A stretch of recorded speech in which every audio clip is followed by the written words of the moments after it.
오늘 사도행전 본문의 말씀은 이방인의 성령 강림절이라는 제목을 붙이기도 합니다.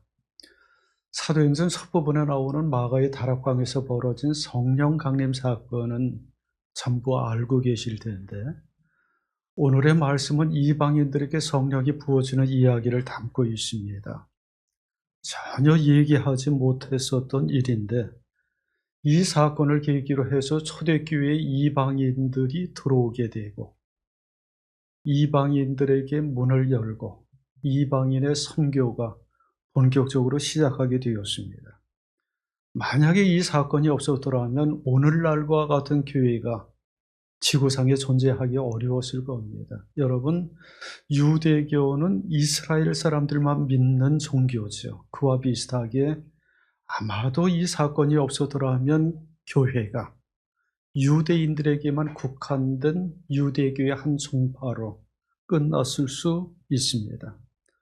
오늘 본문에 사건이 있었기 때문에 우리 교회가 유대인의 장벽을 뛰어넘어서 세상으로 나아갈 수 있게 되었습니다. 이 사건의 중심 인물은 베드로입니다. 베드로 이야기가 쭉 나오는데 오늘 본문 앞부분에서 보면 베드로를 둘러싸고 여러 가지 신기한 일들이 연이어서 일어납니다. 우연의 일치라고 하기에는 너무나 교묘하게 얽히고 이어져서 사건이 전개되는데, 사람들이 계속해서 그에게 찾아와서 뭔가를 부탁합니다. 어디를 같이 가자. 좀 와달라. 그런 식으로 부탁을 합니다.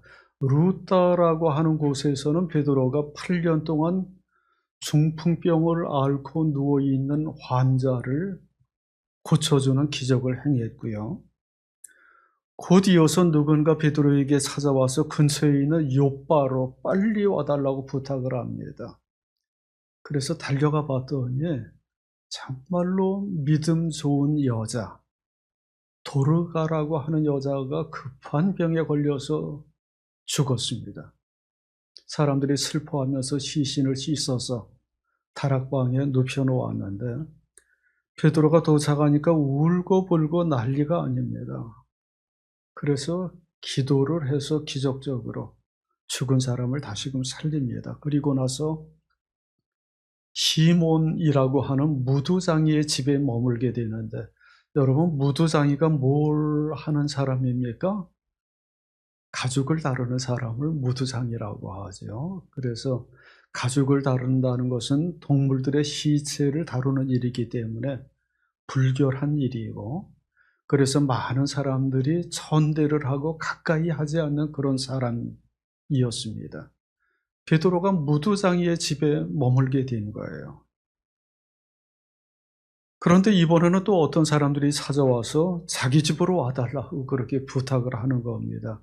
생전 처음 보는 사람인데, 요바에서 한 50km 정도 떨어진 거리에 가이사랴라고 하는 해안가에 큰 도시가 있고, 거기에는 로마 총독이 주둔하는 도시였습니다.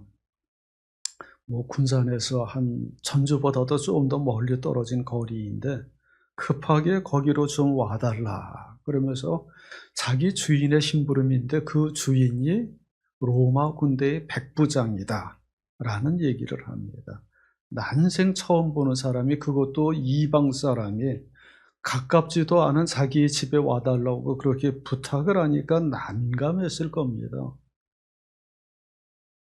이거는 도저히 유대 사람들이 받아들이기 어려운 부탁이죠. 예를 들어서 일제강점기 때 저기 전주에 있는 어떤 일본 부대의 헌병대의 대장이 우리에게 찾아와서 좀 빨리 좀 자기 집으로 와달라고 부탁을 하면 흔쾌히 허락할 사람이 어디 있겠습니까? 경계심이 들겠죠. 여러분, 그런 부탁을 받았을 때 어떻게 해야 됩니까? 그 사람을 따라가야 됩니까? 그 먼 거리를 걸어서 와서 좀 급한 사정이 있으니까 도와달라고 요청을 하는데 믿고 따라가야 됩니까? 요즘 저희 집사람이 노인 일자리에서 일을 하는데 그 재활용품을 분류하는 아주 간단한 일을 합니다. 가서 일을 하면 뭐 일거리도 많지 않고 금방 일이 끝난다고 합니다. 시간이 남죠. 그러면 거기에서 팀장 역할 비슷하게 일하는 80대 할아버지가 자기 집으로 가자라고 얘기를 한답니다. 집에 아무도 없고 혼자 있으니까 우리 집에 가서 차나 한 잔 마십시다. 그렇게 요청을 한답니다. 그러면 따라가야 됩니까? 여러분 같으면 여러분 같으면 따라가겠습니까?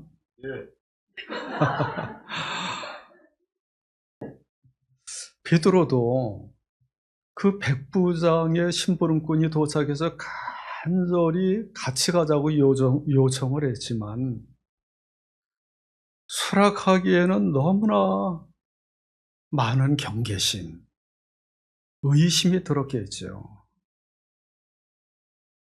그런데 참 희한하게도 오늘 본문 앞에서 나오는 베드로가 요 근래에 만난 모든 사람들은 전부 부정하고 불결한 사람들입니다. 중풍병자를 만났고요. 죽은 사람의 시체를 만났고 무도장애를 만났고 이제는 드디어 이방인까지 찾아와서 자기 집으로 가자고 요청을 합니다. 율법에 따르면 그러한 사람들은 전부 접촉이 금지된 불가촉 천민입니다. 가까이 하지 말라, 접촉하지 말라, 만지지 말라, 너희도 부정을 탄다. 그런데 여러 사람들이 와서 그렇게 부탁을 하니까 할 수 없이 루다에 있다가 요바로 가고 또 요바에서 가이사랴까지 이동을 하면서 그런 사람들을 만나게 됩니다. 아마도 다른 데 같았으면 이런 지하에 거절했을 겁니다.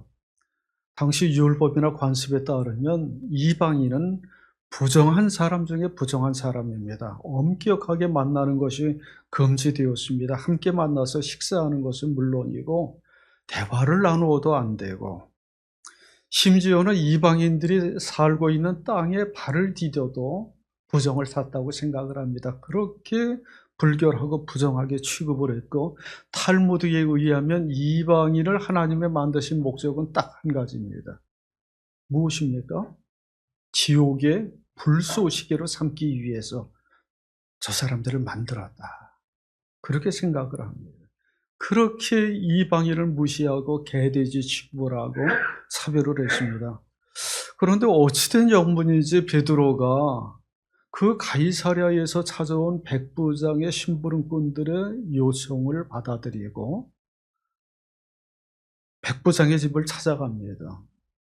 이름이 고넬료라 하는데 그 집을 찾아가서 함께 식사도 하고 대화도 나누고 하나님의 말씀도 전하고 세례도 베풀었습니다. 정말로 놀라운 사건이죠. 있을 수 없는 일인데 그 소식이 멀리 예루살렘 교회의 지도자들에게까지 소문이 퍼진 거예요. 소식이 들어갔습니다. 그러자 예루살렘 교회가 발칵 뒤집어졌습니다. 난리가 났죠. 도대체 이런 일이 있을 수 있느냐.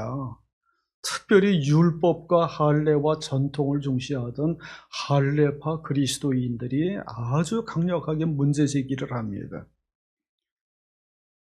요즘 한국 교회에 빗대서 말하면 아마 이런 경우와 비슷할 겁니다. 어떤 목사가 동성애자를 찾아가서 축복해주고 말씀을 전했다. 그러면 교회가 뒤집어집니다. 가끔 그런 일들이 벌어지죠. 동성애자 집회에서 그들을 위해서 축도하고 말씀을 전한 목사, 문제가 있다. 그래서 뉴스에 보도도 되고 소송도 걸고 징계도 하고 아주 교회가 발칵 뒤집어집니다. 베드로가 그렇게 고넬료 집에 찾아갔을 때 예루살렘 교회도 그런 충격을 받았을 겁니다. 도대체 이게 무슨 일이냐? 그래서 베드로를 불러들여서 지도자들이 다 모인 가운데 따지고 책임을 묻습니다. 도대체 이게 어찌된 일이요? 그러자 베드로가 그간에 있었던 일들을 차근차근 설명을 합니다. 원래 오늘 본문의 말씀이 사도행전 11장 1절에서 18절까지인데 그게 한 단락인데 너무 분량이 많아서 뒷부분을 봉독했습니다. 11장 1절부터 사도 바울이 그간에 겪었던 일들을 차근차근 경과보고를 하는데, 요즘 말로 하면 간증이라고 할 수 있겠죠. 내가 참 희한하게 이러한 일을 경험했습니다. 내가 이렇게 하나님의 음성을 듣고 하나님을 만났습니다. 그러면서 자기의 이야기를 풀어갑니다. 만약에 이때 베드로가 사도의 권위를 가지고 그네들이 추궁하는 것에 대해서 신학적으로 논증하고 반박을 하고 토론을 벌였더라면 엄청나게 심각한 충돌을 일으켰을 겁니다. 그런데 베드로는 그런 식으로 대응을 하지 않고 자기가 겪은 일들을 진솔하게 펼쳐나갑니다. 이 이야기를 많이 들어서 알고 계시겠지만 간단하게 요약하면 이렇습니다. 어느 날 베드로가 기도 시간이 되어서 기도하는 중에 환상을 봤습니다. 하늘에서 커다란 보자기가 내려오면서 음성이 들렸습니다. 베드로야, 잡아먹어라. 7절에서 이렇게 말씀을 합니다. 그리고 베드로야, 일어나서 잡아먹어라 하는 음성이 내게 들려왔습니다. 마침 베드로가 그때 시장기가 있었던 때라서 보자기 안에 뭐가 들었나 하고 궁금해서 들여다봤더니 전부 혐오식품입니다. 여러분, 혐오식품 그러면 개별적으로 다 다르기는 할 텐데, 하여튼 유대인들이 보기에 도저히 먹을 수 없는 혐오식품들만 담겨져 있는 거예요. 우리 식대로 하면 순대, 곱창, 닭발, 산낙지, 배암, 진해, 이런 것들이 막 살아서 꿈틀꿈틀거리는데 그거 잡아서 먹으라고 하늘에서 음성이 들립니다. 절대로 유대인들은 먹어서는 안 될 금지 식품입니다. 이게 레위기 말씀을 보면 그 정결법에 있어서 우리가 먹어야 될 정결한 식품과 먹지 말아야 될 부정한 식품을 분류합니다. 허용된 식품이 있고 금지된 식품이 있고, 그런 식생활 문화는 오늘날까지도 그대로 전해져 내려오죠. 오늘날도 독실한 유대인들은 코셔라고 하는 허용된 식품만을 먹고요. 무슬림들은 할랄이라고 하는 허용된 식품만을 먹습니다. 그래서 이네들은 자기네들이 먹는 식자재를 구할 때 마트에 가서 아무거나 막 사는 것이 아니라 인증 마크가 찍혀 있는 것, 코셔 식품, 할랄 식품이라고 인증 마크가 찍혀 있는 식품만 골라서 먹습니다. 그런데 베드로가 보니까 보자기 안에 들어가 있는 식품은 전부 금지된 식품입니다.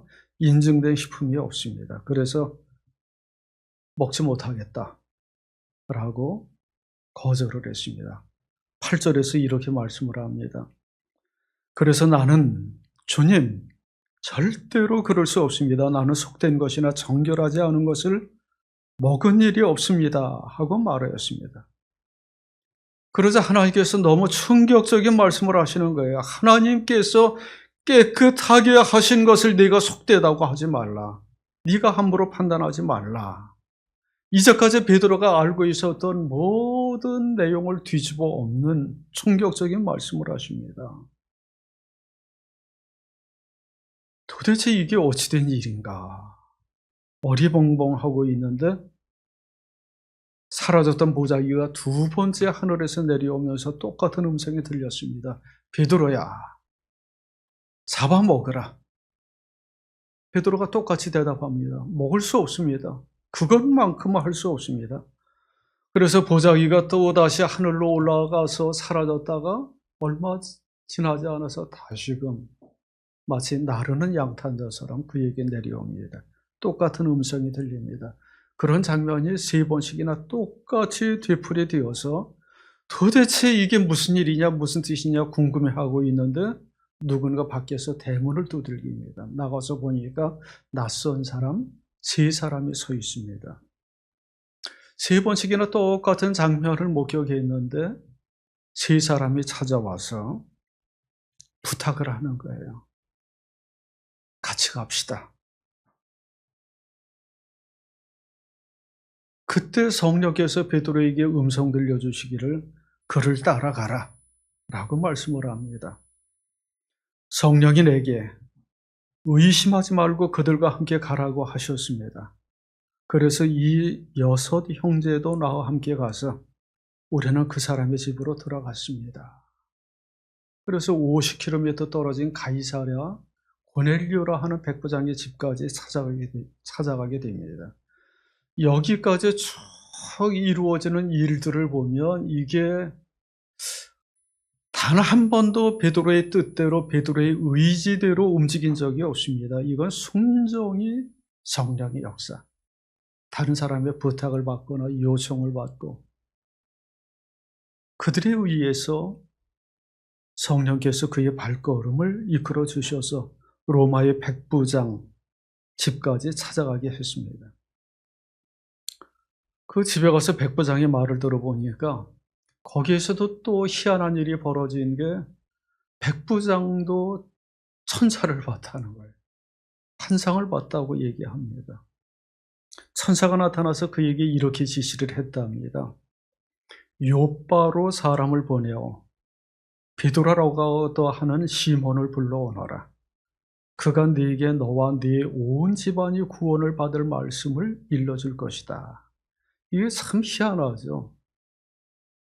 이게 이런 걸 뭐라고 합니까? 심리학자들 얘기할 때 융 같은 심리학자는 말하기를 동시성의 원리 그런 식으로 얘기를 합니다. 아주 우연하게 다른 장소에서 비슷한 연관된 사건이 벌어질 때 요바에서도 그렇고 가이사랴에서도 그렇고 비슷한 환상이 양쪽의 사람들에게 이루어졌다는 것을 베드로가 깨닫게 됩니다. 너무나 신기하다라는 생각 속에서 베드로가 그들에게 말씀을 전합니다. 말씀을 전하는 중에 그들에게 성령이 임합니다. 이제까지 성령은 유대인들에게만, 유대 그리스도인들에게만 주어지는 전유물인 줄 알았는데 이방인들에게도 뜻밖의 장소에서 성령이 임한 것입니다. 그 모습을 보고 베드로가 뒤집어졌죠. 어떻게 이런 일들이 일어날 수 있는가? 17절에서 이렇게 말씀을 합니다. 그러므로 하나님께서는 우리가 주 예수 그리스도를 믿을 때 우리에게 주신 것과 같은 선물을 그들에게 주셨는데 내가 누구이기에 감히 하나님을 거역할 수 있겠습니까? 마가의 다락방에서 일어났었던 그 성령 강림의 신비로운 사건이 이방인들에게도 똑같이 일어나고 이거는 틀림없는 성령의 역사다, 하나님의 역사다라는 믿음을 갖게 되었을 때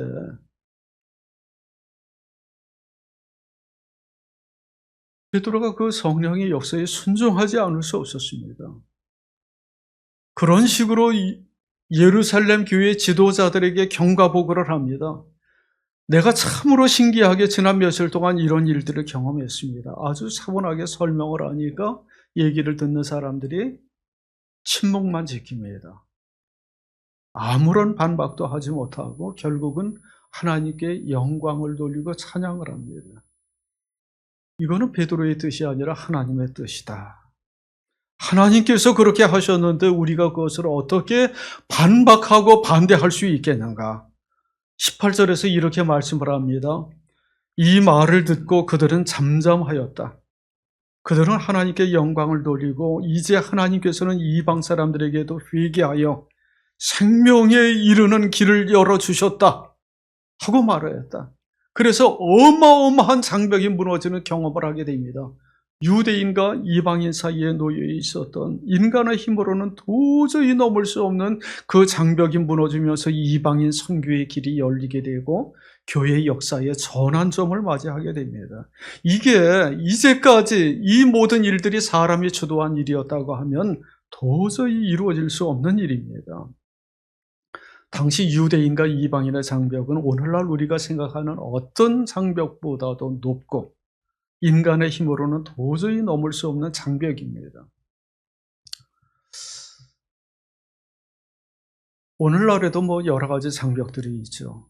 우리 사회 안에도 많은 장벽들이 있습니다. 남한과 북한의 장벽, 넘기가 쉽습니까?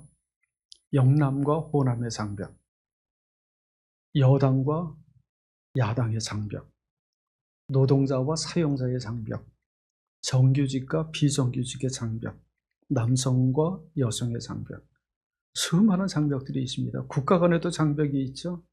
러시아와 우크라이나의 장벽, 이스라엘과 팔레스타인의 장벽, 넘기가 쉽습니까? 그런 장벽들 때문에 때로는 전쟁이 벌어지고 수많은 대립과 갈등이 벌어지기도 합니다. 그런데 하나님께서는 세상의 그 어떤 높은 장벽보다 넘기 어려운 유대인과 이방인 사이의 장벽을 무너뜨리고 그들로 하여금 하나게 되게 하시고 담을 넘어서 하나님 나라의 복음과 하나님의 사랑이 전파되도록 이끌어 주셨고 우리에게도 똑같이 하라고 말씀을 하십니다. 여러분, 사도행전 1장 8절의 말씀은 누구나 다 암송을 하는데 예수님께서 승선하기 전에 제자들에게 약속을 하시죠.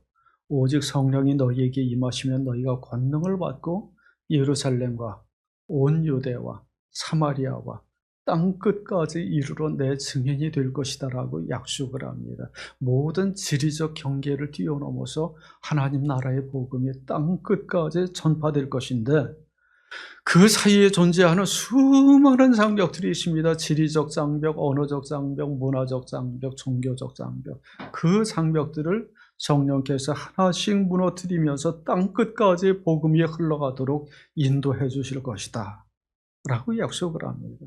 그런 면에 있어서 사도행전은 사도들의 행적을 기록한 책이기도 하지만 사도들을 근본적으로 움직이신 성령 행전이라고 부르기도 합니다. 성령께서 그 모든 과정을 주도하고 이끌어 주시고 사도들을 도구로 삼아서 하나님 나라의 복음이 땅 끝까지 흘러가도록 이끌어 주십니다. 그리고 그러한 성령의 역사는 거기서 머물 것이 아니라 오늘 지금 우리들에게까지도 동일하게 역사하시고 인간의 힘으로는 도저히 넘을 수 없는 장벽들을 성령께서 무너뜨리고 하나님의 사랑에 전해지도록 이끌어 주십니다. 정말 세상의 장벽 생각하면 정말 가슴이 탁탁 막히는 것들이 얼마나 많습니까? 멀리 갈 것도 없이 우리 가정 안에도 얼마나 많은 장벽들이 있습니까?